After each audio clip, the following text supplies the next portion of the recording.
In this lesson, you will get answers to the questions of how to take a deep and expressive monochrome photograph, how to correctly convert color images to monochrome and process them. The pictures you are now seeing on the screen, taken by one of the most outstanding contemporary photographers, Sebastian Salgado, whose work I recommend to study. Keep in mind that not every picture you take is suitable for conversion to monochrome. Choose your best work in terms of expressiveness. It should be interesting in both content and composition. The worst option just to take away the saturation of the color. And that's what we're left with. I'll leave this layer in order to compare later with our final version. Create an adjustment layer, channel mixer. And check the box next to the word monochrome. The image is discolored, but we still have access to the adjustments of each of the 3 separate color channels. You can separately adjust each of the 3 channels, and each of the 3 colors, adjust the balance between them. You can get an interesting effect by manipulating the constant slider. Let's try to move the slider to the left, and it will make the picture very dark. You can play with the channels now, bring out your main subjects. The skin color is usually in the red channel, so try to find your hero. In our case, it's a girl's figure. We want to show her emotional connection with the young man in the background. And we'll try to make them stand out against the green trees. In addition, in this little box here you can find presets that simulate the use of color filters. The main problem with black and white photos is that certain colors look almost the same when converted to monochrome. For example, some shades of red, green, and blue look exactly the same when converted. Objects can blend in with each other, making your picture look gray, lifeless, and flat. You can use the color filters that are applied to the lens when shooting on black and white film. Or we can simulate their effect in Photoshop. These filters allow you to control how colors are converted into black and white images and effectively separate objects from each other. There are 5 basic color filters in total, and they all give different effects. Red gives you a very strong dramatic contrast that looks good on the landscapes. The sky will be very dark, almost black, with bright, vivid clouds on it. The orange filter is the most popular. It is versatile. It gives a very nice, soft skin tone. And when shooting, say, urban landscapes, it increases the contrast between different materials of buildings, houses, roads. The yellow filter has a very weak effect. Often you don't even notice it. It slightly darkens the blue colors, and so it gives you the opportunity to balance the shade of the sky and the surface of the earth. Applying to portraits, it gives an effect similar to the orange filter, but not as obvious. And this filter works well when shooting forests, for example, or places with a lot of greenery. The green filter is less popular, but it is useful in some circumstances. For example, when filming plants, flowers, or insects, it will help create the necessary contrast between the green leaves, which you will inevitably have as a background, and help highlight your butterflies and bugs. The blue filter is almost never used in photography. It darkens all the colors and reduces the contrast between them, which is usually undesirable in monochrome. But our advantage in Photoshop is that we can use several filters at the same time and combine them together. Let's apply an orange filter to one copy of the layer and call it orange. And let's apply a green filter to another copy and call it green. Do you see a difference in their effects? Alternatively, you could mix them like this and apply different blending modes. For example, let's see how soft light would look.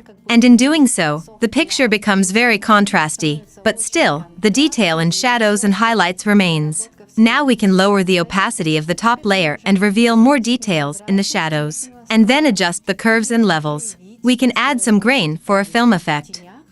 By the way, if you want to style the image to look like a film, you need to know that the grain size depends on the sensitivity of the film.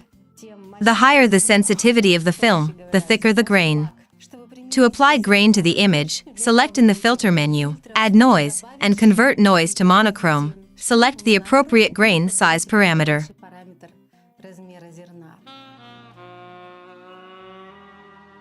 Let's look at another example.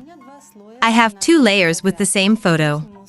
On the top layer, we apply the adjustment layer, called pasteurization. We will leave the value at this position, and later you will understand why.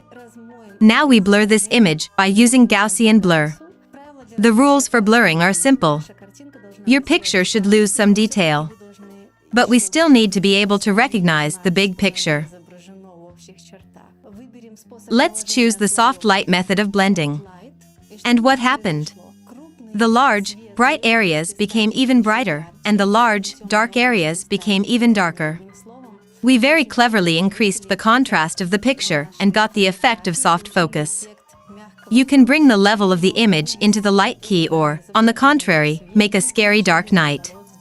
Depending on what your objectives are. I like it in the light key to make the photo even softer, which basically makes sense in relation to this subject. We will create a copy of the original picture and place it over the rest of the layers. Let's blur this layer. And then you just need to adjust the opacity. Usually, the value is somewhere around 50%. And now we have this vague feeling of blurriness that we don't feel very good about. We're going to get rid of it now. Click on the icon to create a layer mask. Choose a brush with soft edges and paint on the mask the parts of the image that are important. In this case, the eyes, hands, and any other details that we want the viewer to focus on.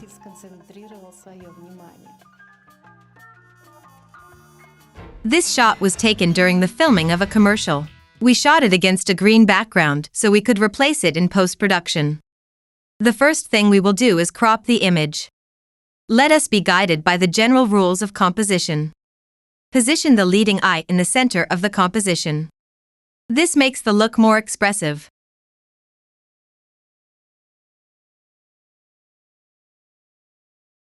Press Ctrl U on the keyboard to remove the color. We got a black and white layer. Now we duplicate it and duplicate it again, using the hotkeys Ctrl J. To the top layer, we apply the blending mode overlay. Let's call this layer Overlay.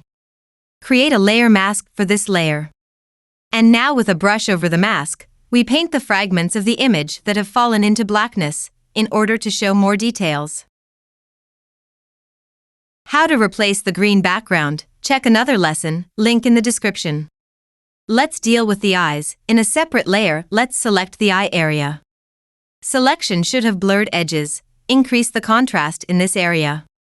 For this layer, we create a layer mask and paint out more details. You can combine any other techniques, but basically, all the work comes down to creating a large number of layers and combining them with each other. For example, one layer is less contrasty, and another layer is more contrasty. You combine individual parts of the image between layers.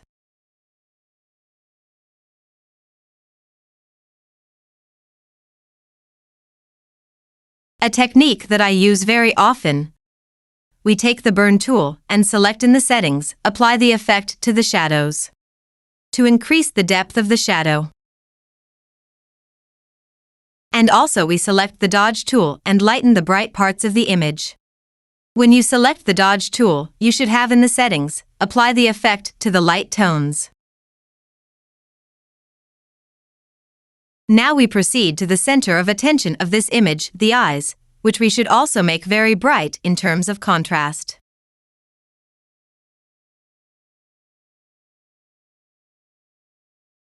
I will apply an express method to the eyes, using the burn tool and the dodge tool.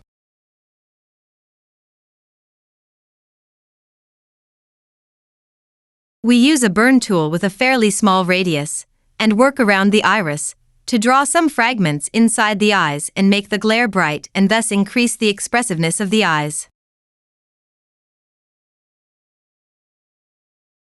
Let's compare the result.